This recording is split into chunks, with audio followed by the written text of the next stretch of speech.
Welcome to Employing Differences, a conversation about exploring the collaborative space between individuals. I'm Karen Gimnig. And I'm Paul Tevis. Each episode, we start with a question and see where it takes us. This week's question is, may I interrupt? So Karen and I have both been having conversations with people recently and thinking a lot about the role that interruptions play when we're working together, when we're doing thinking together, trying to figure stuff out in groups, in pairs. And we discovered that, there's nuance to it. There always is. And so we kind of want to explore that, the role that interruptions kind of play.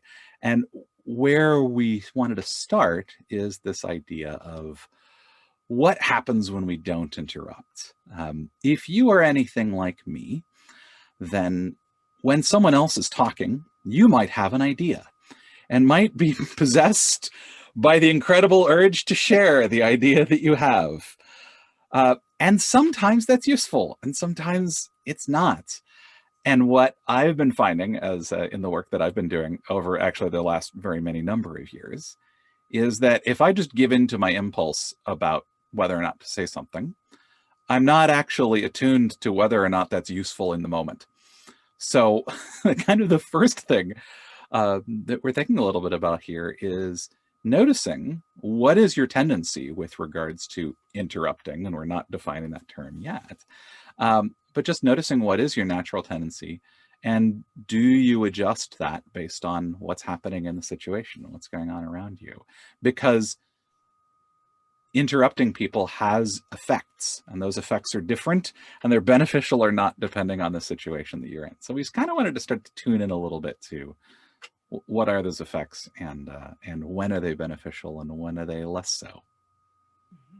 Yeah, so what we're talking about is sort of consciousness and intention, like getting aware so that we're not just doing it unintentionally or even unconsciously, not even realizing that that's what's happening.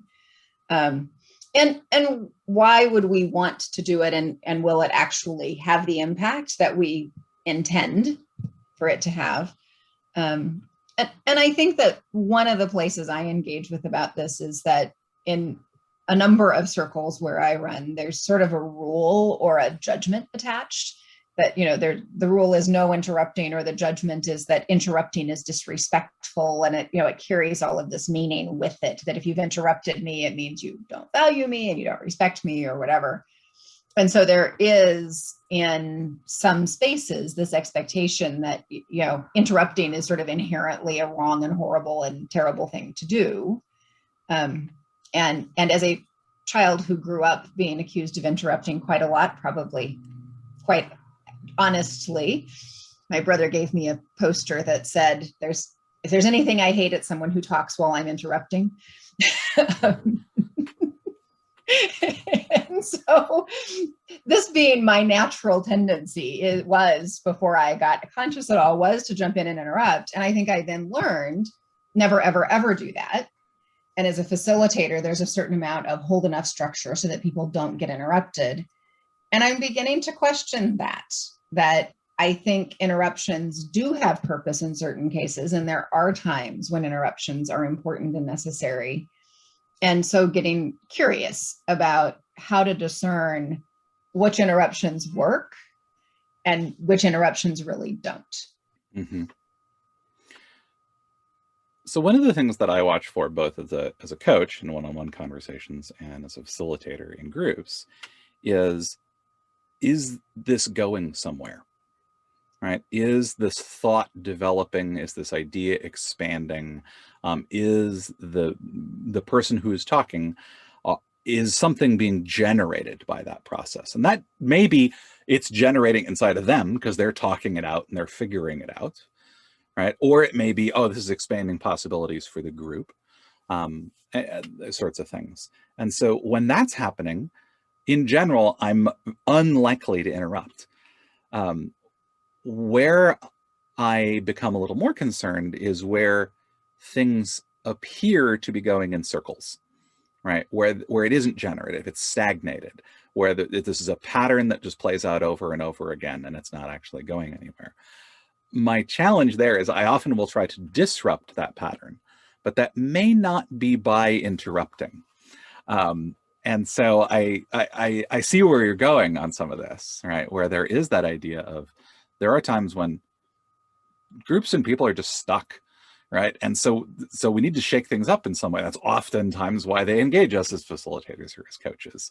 And also, how can I do that in a way that is still respectful, right? That isn't about demonstrating my power over, right? That does not break the connected frame, right? How can I help shift that while staying connected, while staying in a relationship with them?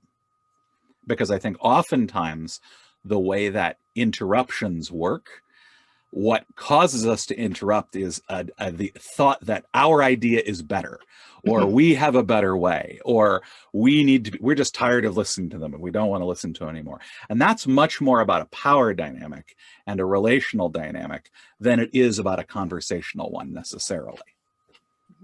Yeah. And I think another way to say what you're pointing to there is that most of the time interruptions, at least the ones we don't like, the ones that we get that reactivity to, are about taking the attention of the group away from the speaker and giving it to the interrupter, or the interrupter claiming the floor, claiming the space, claiming the direction and energy of the group.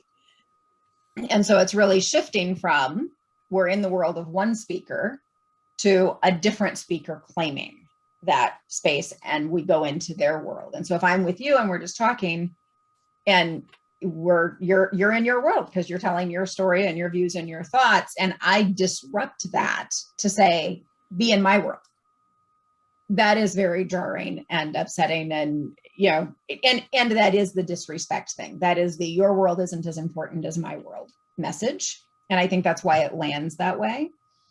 What's interesting to me is to think about other things that interrupting can do. So for example, wait a minute, I don't think I understood what you just said. Would you run that piece back again? Right? So I'm not shifting to my idea or my world. I am interrupting your flow, which may or may not work for you, but I'm staying in your story. And it's about wanting to be with you in that story. And I think that's pretty different. Mm-hmm. And one of the things that's interesting to me about that idea of asking a clarifying question is part of that is having discernment about whether or not you being clear on what's going on is actually important. Like, is that necessary or useful in this situation? Yeah. It's so situational. And it's also interpersonal. Some people have been so interrupted and hate it so much that it won't matter what your purpose is. If they're getting interrupted, that's not going to work for them.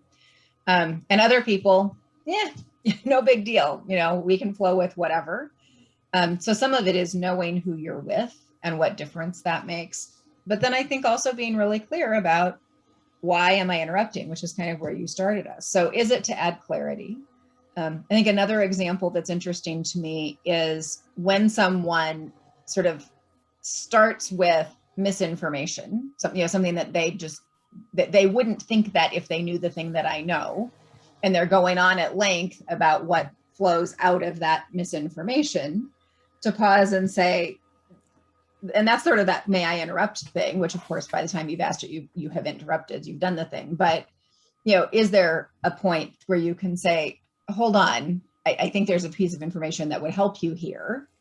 And again, it depends on the relationship, whether that's tolerable, whether they can handle being interrupted to get that and then go, oh, right, okay, then, so you don't spend 10 minutes going on about how meeting Wednesday morning won't work for you, only to discover that the meeting was never scheduled for Wednesday. It was always going to be Tuesday. It's funny. What that reminds me of is a piece from Marshall Rosenberg in Nonviolent Communication, talking about the idea of connection before correction, where what he actually says is when someone has a completely incorrect piece of information, don't start by telling them it's wrong. Start by connecting with them about, like, what is it that matters? Like, I can see that Wednesday morning early would be a really bad thing for you. Also, right, we're not planning on doing that, right? But it is that whole piece of, like, how do you prevent the interruption from disrupting the relationship? In a lot of ways is what we're kind of pointing to. It's like, how can we preserve the connection that we've got, and then Mhm. also clarify or correct or whatever it is, or shift or disrupt the pattern, right, in a way that is still connected. Yep. Yeah. And it is that connection thread, I think, that in the end determines whether it's going to work or not. I mean, another example of interruptions, public speakers get interrupted all the time by applause, and nobody says it's disrespectful, right? And there's the glad hands or the things that are happening more and more on Zoom of people wanting that kind of supportive expression. um, and so are there ways in which, that sort of, yeah, me too, and I'm right there with you, or adding another example of, they're making their point and here's another example in 3 words, and those kinds of drop-in interruptions. And does that work or not? Most often I think it does. Yeah, I am fairly high affect in my receiving, which means I will have a tendency to go, yeah, uh-huh, mm-hmm. And some people have told me, that's really disruptive. I can't think when you're doing that. I know you're trying to be supportive. Um, and, and so just, again, recognize, like, because those, in a way, could be interruptions. So it's interesting to think about. Obviously, it's highly contextual, right?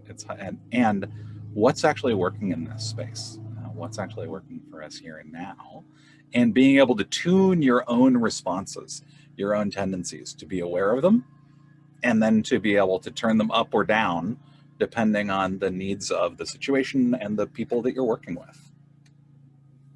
Yeah. So I feel like we're tracking a number of things. One is to be cautious of absolute rules, like interrupting is always bad, and to be thoughtful about what's the intent there. And then there's a piece about being aware of who's involved in this. Is this a one-on-one conversation? And if so, with my partner, what's their tolerance? What's our usual cadence between us? What works between us? Um, and then what's trying to happen with the interruption? Is the interruption about shifting attention, shifting focus, shifting topic? In which case you've got one set of reactions that's likely, or one set of impacts that's likely.